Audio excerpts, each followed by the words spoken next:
ваката.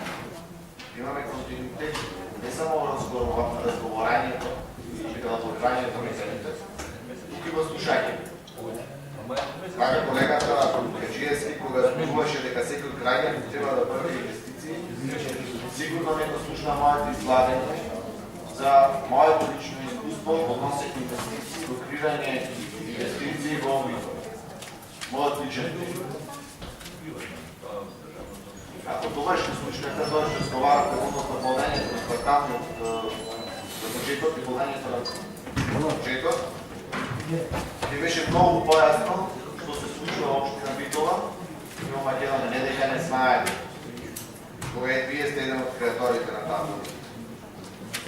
Кога зборуваме за странски инвестиции во регионот, треба да знаете дека Македонија има најмалку странски инвестиции во цел регион. И тоа по бројки од ваша институција.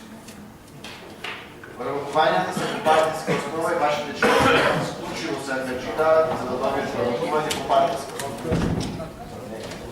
А за директорот на јавното предпријатие и за вас, колеги, како тоа функционираат инвестициите во индустријската зона Шабени, само ќе ве потсетам за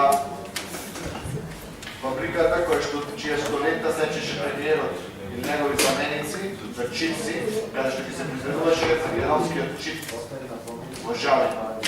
Денеска нема чиот чипс во Жабен, а има некои други работи.